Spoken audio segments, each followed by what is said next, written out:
Dear eating disorders community, it's hard to feel like you belong in a world that so often criticises, stigmatises and dehumanises you solely because you live in a fat body. Harder still, it's difficult when you have a lived experience of an eating disorder and you live in a fat body because there is seemingly no room for you in this narrative. This is a long overdue conversation, but it is a courageous and a compassionate conversation that desperately needs to be had. I want you to listen and I want you to reflect. I don't want your pity and I don't want you to feel like you need to rescue me. I need you to listen. I want you to take off all of your expert hats and I want you to hear me. This is not a calling out, but rather a calling in. This is an invitation for us all to act. I believe that as a community, we are truly doing some amazing and some groundbreaking work. I use the term we because alongside my lived experience of an eating disorder, I am also a clinician working in this space. I wholeheartedly believe that everybody who works across the eating disorder space wants the very best for the people that they work with.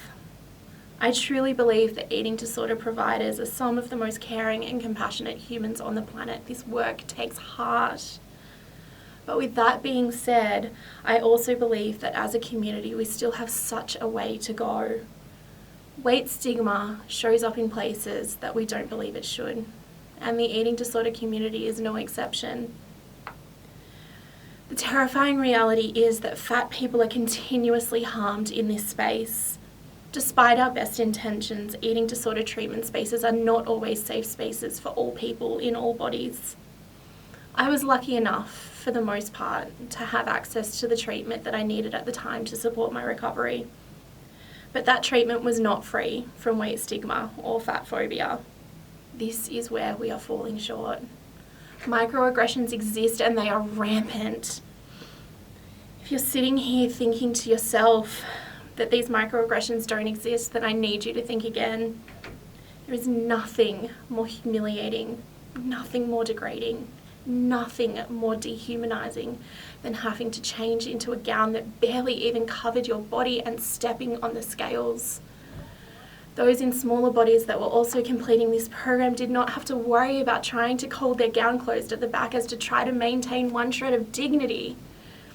And as the token fat person also completing this program, to have an apple put in front of me at morning tea time as opposed to the snacks that those in smaller bodies received. What sort of implicit message do you think that this sent? These microaggressions do not stop here. I cannot tell you how many times I've heard clinicians reassuring their clients that they won't get fat. Or in a group setting where clinicians are very distinctly outlining where people should sit within a healthy BMI range.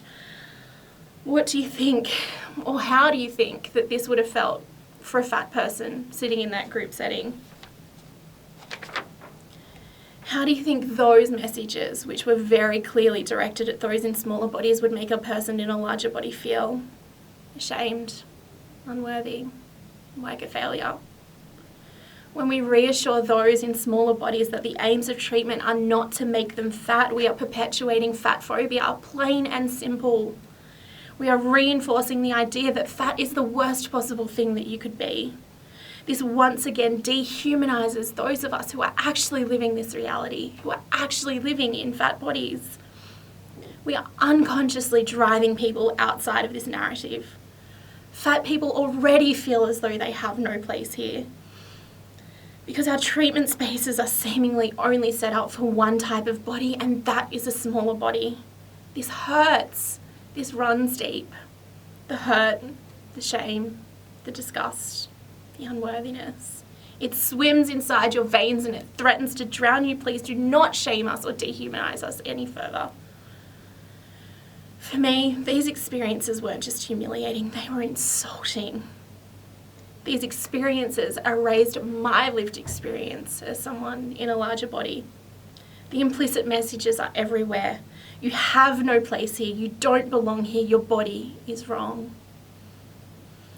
It doesn't matter whether or not you are sitting here thinking to yourself that this isn't our intention. This is beside the point. The point is, experiences like this aren't just happening to me, they are happening for so many fat people across this space. This isn't okay. Our treatment spaces need to be safe spaces for all people in all bodies. I will even go so far as to say that we absolutely cannot be in the business of treating eating disorders unless we are simultaneously willing, unless we are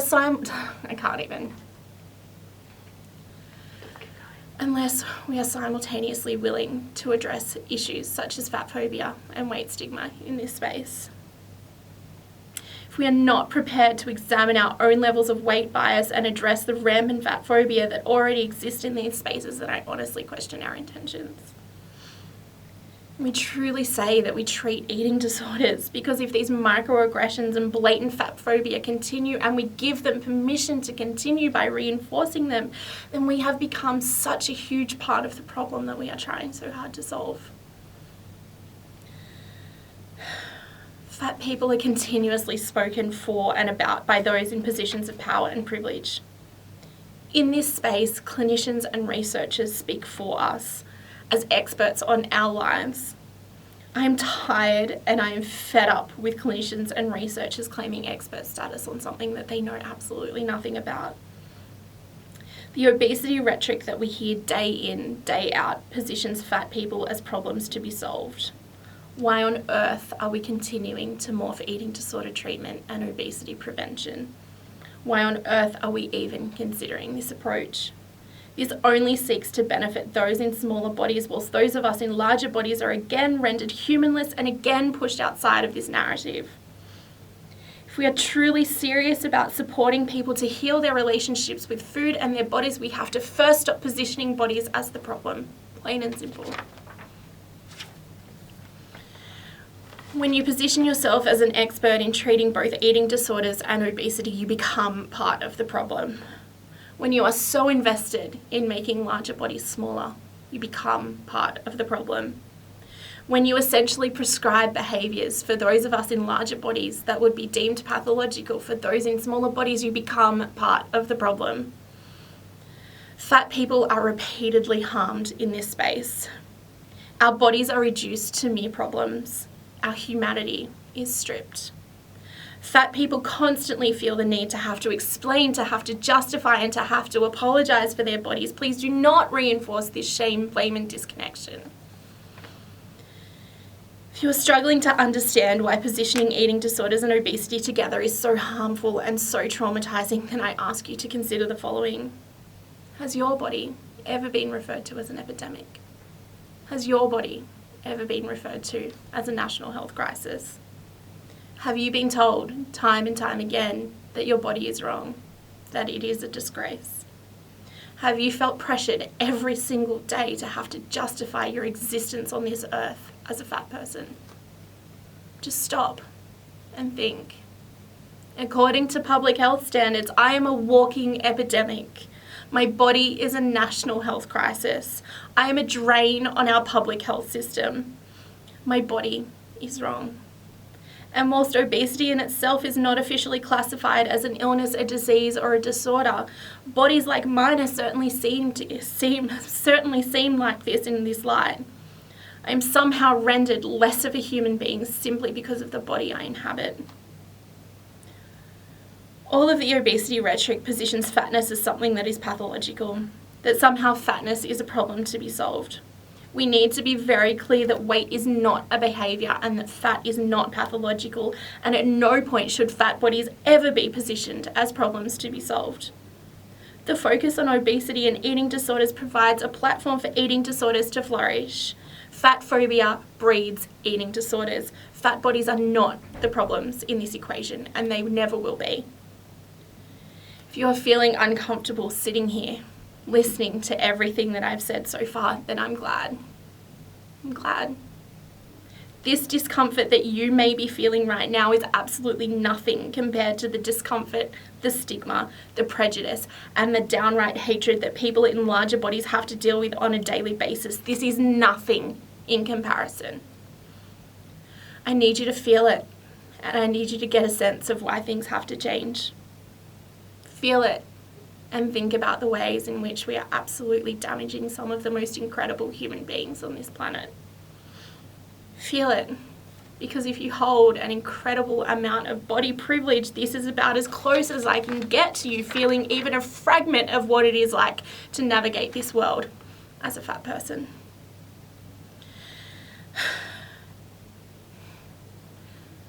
This is only a fragment of what it is like to navigate a world in a body that is deemed an abomination to our society.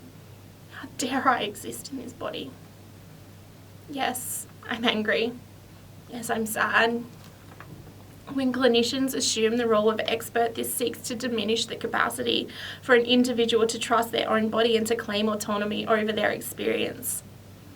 If you're speaking for and about fat people without having considered the lived experience of those who are actually living this reality, then you need to reconsider.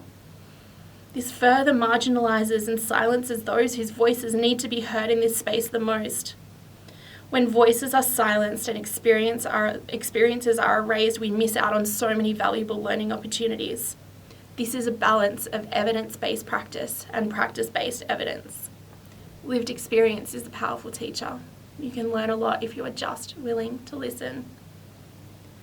You may even be wondering why I've used the word fat so many times. You may even be sitting there cringing each time you hear me say it. You may feel uncomfortable or uneasy with the word fat. You may even be sitting here having such a visceral reaction to the word. This is actually the point. This is proof. This is where the work is. Fat is a word that has held so much stigma. We equate fat with bad and fat with lazy and fat with unworthy, whether we like it or not. For me, fat had always been a word that was fraught with fear. I grew up being afraid of fat. I grew up being afraid of my own body. Fat was always a word that was hurled in my direction, but it was cloaked in shame and it was dripping in insults. I have worked so hard over the years to reclaim this word for myself. It is now a benign, neutral descriptor of my body, much like my brown eyes. My point being that I have had to do this work myself.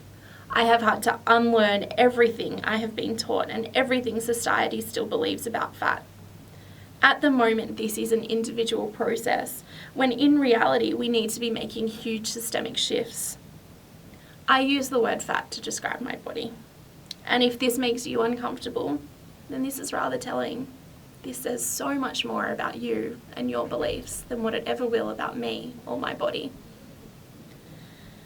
I've always felt like I have no place in this space, that somehow my experience of an eating disorder and recovery were not as valuable, that my voice was not as important, that somehow my still being fat excluded me from both practicing as a clinician and sharing my recovery success.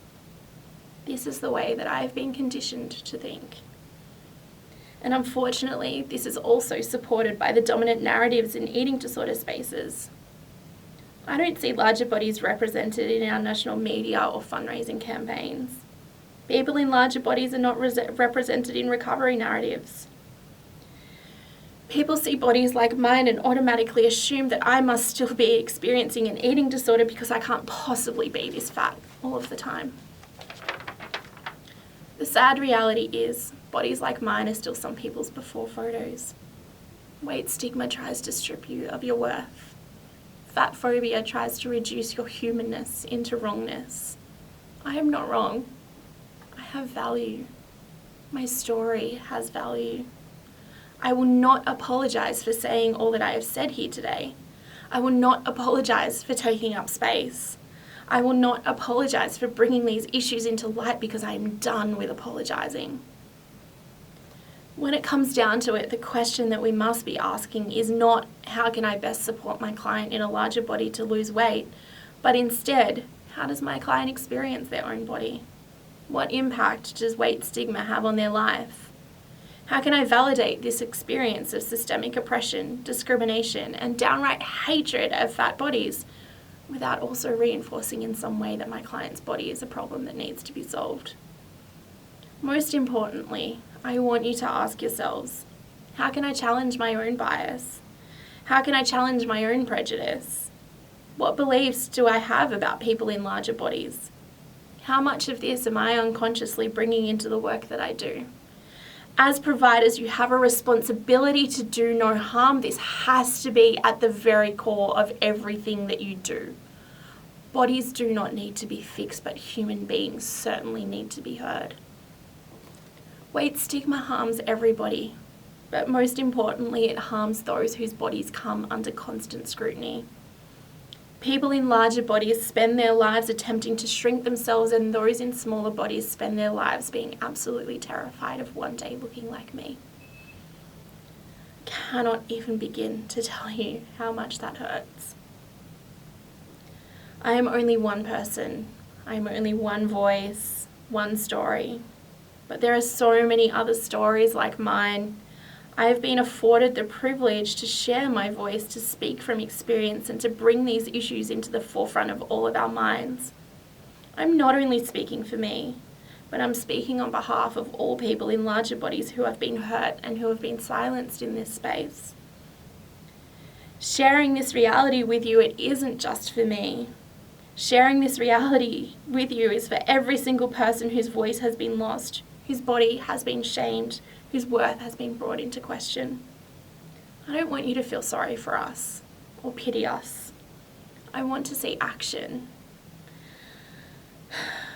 I want to see change.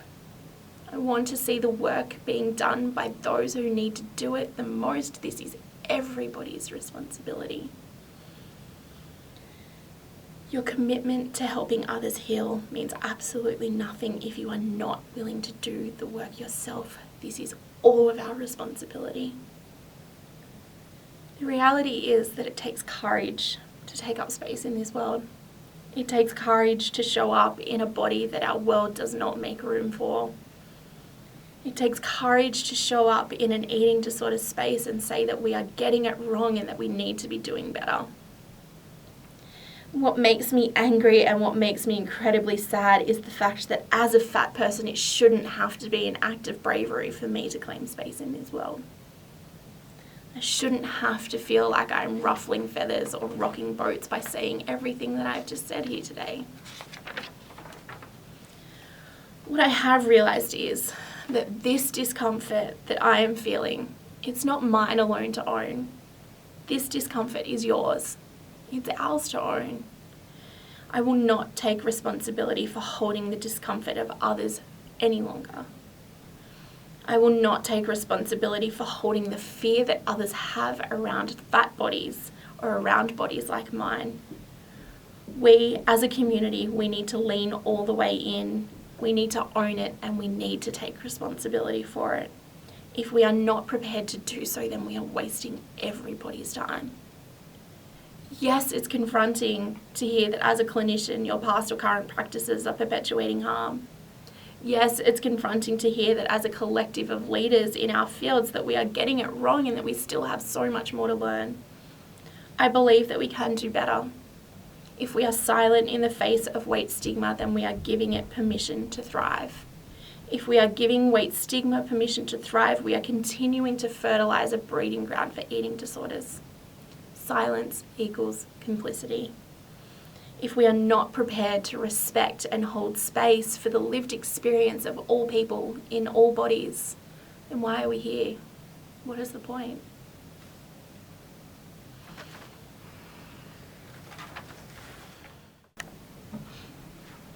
Hi everyone, my name's Nicole McDermott. I'm a social worker, a counsellor and an eating disorder recovery coach.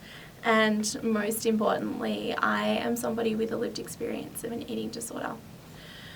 The clip that you've just seen was what I had delivered and what I had the privilege of delivering on stage in front of over 450 conference delegates at the Australia-New Zealand Academy for Eating Disorders conference in Melbourne this year.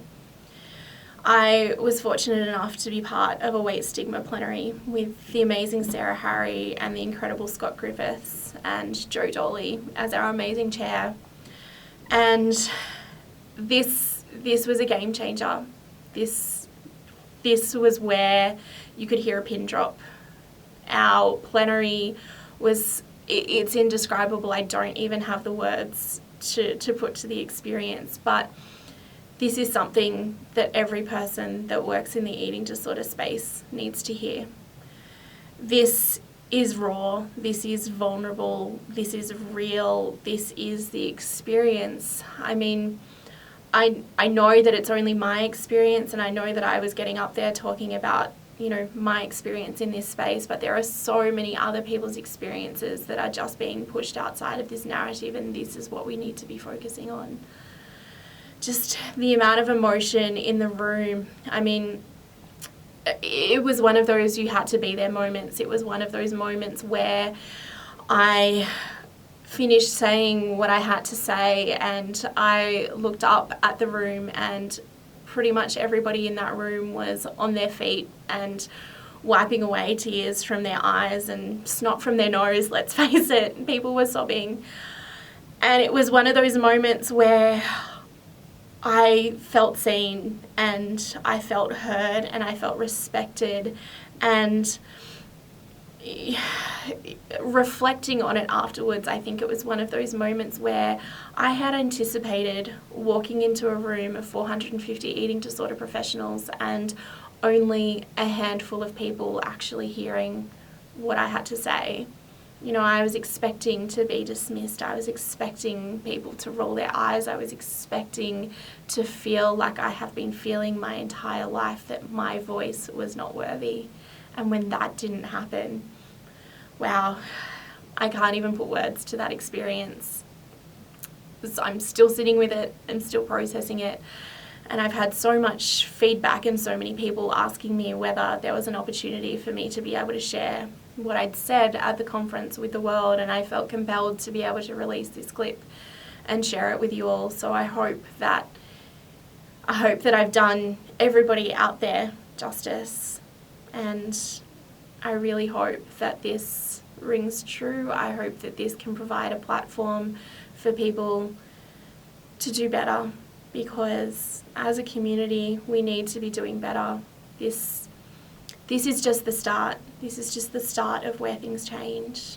And I'm excited to see where this ends up, but sit with it, take it in. You know, this is just the beginning. Thank you.